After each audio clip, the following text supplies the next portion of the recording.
बिस्मिल्लाहिर्रहमानिर्रहीम। अस्सलाम वालेकुम डियर स्टूडेंट्स, उम्मीद है आप सब खैरियत से होंगे। 2 ईयर से आप बोर्ड एग्जाम्स दे रहे हैं और ये साल बहुत इंपॉर्टेंट है आपके बोर्ड एग्जाम्स का।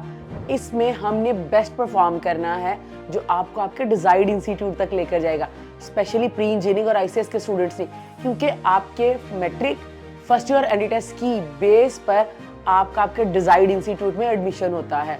तो आए इस बोर्ड के सफर में हम इंपॉर्टेंट पॉइंट डिस्कस करते हैं जो आपको आपके बोर्ड में सपोर्ट करेंगे एक्स्ट्राऑर्डिनरी परफॉर्म करने के लिए।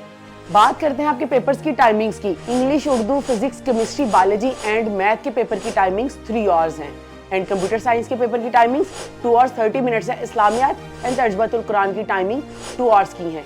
बेटा ये वीडियो आपने बहुत ध्यान से देखनी है और इंपॉर्टेंट पॉइंट्स नोट डाउन करने हैं जो आपके एग्जाम्स में वैल्यू एडिशन करेंगे।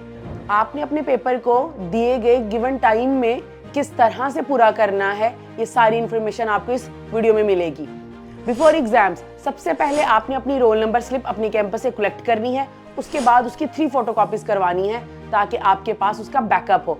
एक कॉपी आपके रूम में पेस्ट होनी चाहिए और एक फोटोकॉपी आपके ज्योमेट्री बॉक्स में ओरिजिनल कॉपी के साथ होनी चाहिए।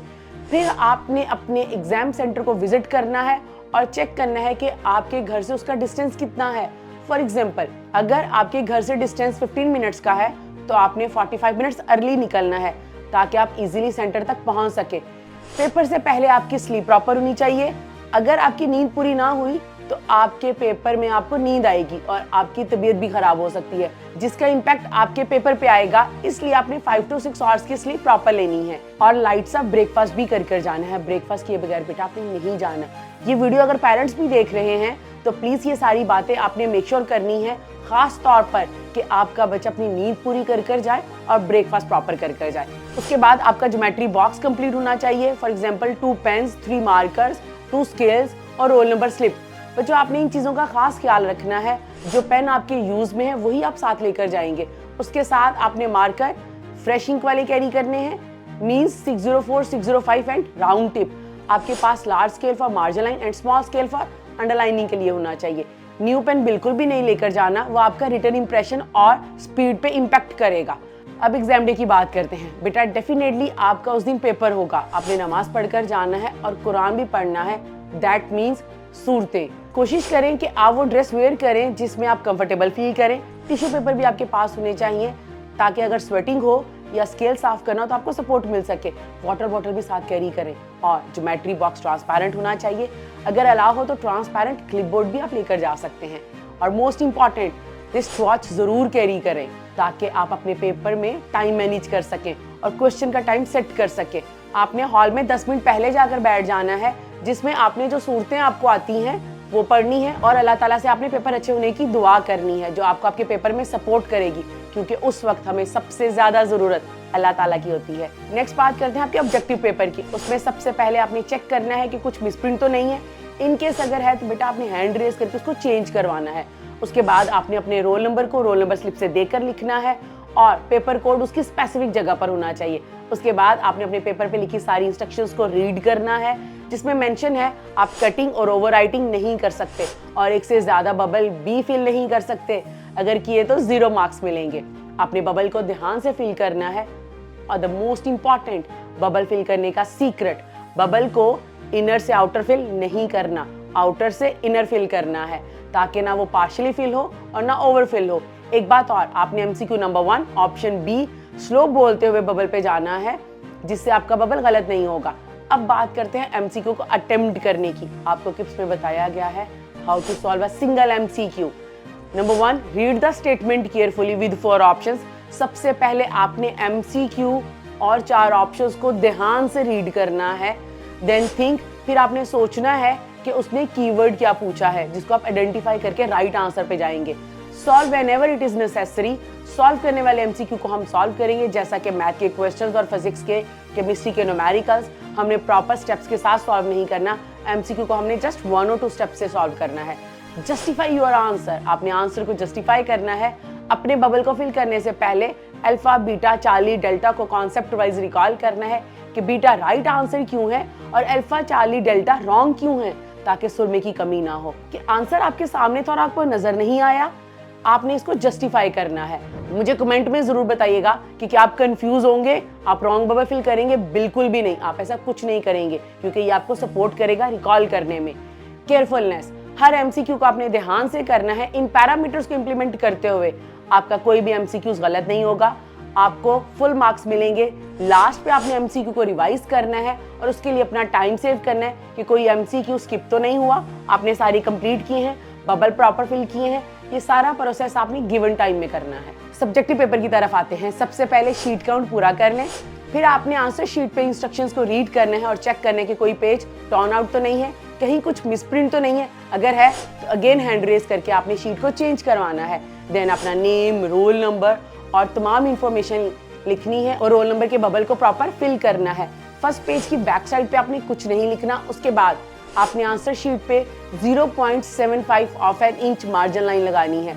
As you know, margin line one side होती है, इंग्लिश में लेफ्ट साइड, उर्दू में राइट साइड।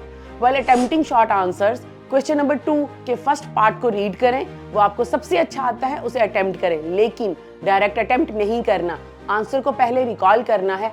रिकॉल करने का फायदा क्या है? अगर आपने स्टार्ट कर दिया और आप भूल गए तो आप पैनिक कर जाएंगे, इसलिए प्रॉब्लम हो सकती है। अब पेपर स्टार्ट करते हैं। हम सेंटर में हेडिंग देंगे subjective type, section 1 short answers Q-2 number 1, then centre में मेन हेडिंग आएगी। ये सब पेज के सेंटर में होगा और डबल अंडरलाइन होगा। देन सब हेडिंग पेज के साइड पे होगी और वो सिंगल अंडरलाइन होगी, इंग्लिश में लेफ्ट साइड पे और उर्दू में राइट साइड पे। इस तरह हम क्वेश्चन नंबर 3 एंड 4 को भी अटेम्प्ट करेंगे। इनमें मल्टीपल टाइप्स के क्वेश्चंस आते हैं, जैसे कि डेफिनेशन, टाइप्स, कैरेक्टरिस्टिक्स, एडवांटेजेस और disadvantages, properties, short numerical, short derivation, conceptual questions भी आते हैं। Then we talk about definition, और किप्स ने आपको बताया हुआ है कि डेफिनेशन को अटेम्प्ट करने की टेक्निक क्या है, आपकी डेफिनेशन कैसी होनी चाहिए। Definition should be 100% exact as it is written in your textbook or told by your subject teacher. Similarly, any addition of symbol, unit, formula, example and diagram, whatever is applicable, should be considered the integral part of that definition. बेटा आपने खुद से definition नहीं लिखनी, please इस चीज का आपने खास ख्याल रखना है, और डेफिनेशन आपकी सेंट्रलाइज होनी चाहिए और इन्वर्टेड कॉमास में होनी चाहिए। नेक्स्ट बात करते हैं लॉन्ग क्वेश्चंस की। लॉन्ग क्वेश्चंस में एक छोटा सा सीक्रेट बताती चलूं जो आपको लॉन्ग क्वेश्चन में सबसे ज्यादा सपोर्ट कर सकता है और आपको मैक्सिमम मार्क्स गेन करवा सकता है। आपने सबसे पहले लॉन्ग क्वेश्चन के लिए 1 मिनट निकालना है और उसे रीड करना है। How to start, where to end and sequence, कि स्टार्ट कैसे होगा, एंड कहां पर करना है और उसका सीक्वेंस क्या होगा। आपने उसे माइंड में अलाइन करना है। हेडिंग नंबर 1, 2, 3, 4, 5, 6, 7, 8, 9 हेडिंग वाइज आपने रिकॉल कर लिया। आपको आइडिया हो जाएगा कि आपको आता है या नहीं। इनकेस अगर नहीं आता तो आपका 1 मिनट वेस्ट होगा, ना कि 5 to 10 minutes.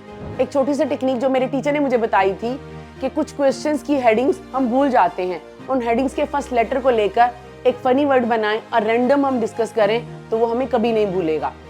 Then we talk about numericals, उसके प्रॉपर स्टेप्स होते हैं और आपने प्रॉपर स्टेप्स के साथ सॉल्व करना है। न्यूमेरिकल को स्टार्ट करने से पहले आपने उसको माइंड में अलाइन करना है। What is given, what to find, how to find and what is needed. The same 4 चीजें आपने क्वेश्चन में से निकालनी है। और सबसे पहले आपने हेडिंग क्या देनी है, क्वेश्चन नंबर, सेंटर में न्यूमेरिकल, साइड पे फर्स्ट हेडिंग है solution, then given data, to find, formula, calculation, mark और स्केल से अपने रिजल्ट को इनबॉक्स करना है और स्टेटमेंट फॉर्म में लिखना है उसको। Then we talk about derivation, derivation को आपने प्रॉपर स्टार्ट करना है, देन उसके सीक्वेंस को आपने प्रॉपर फॉलो करना है। उसके बाद आपने उसके ऑल नेसेसरी स्टेप्स लिखने हैं और लास्ट पे कंक्लूजन आपने मार्कर और स्केल के साथ उसका जो भी कंक्लूजन होगा उसको इनबॉक्स करना है।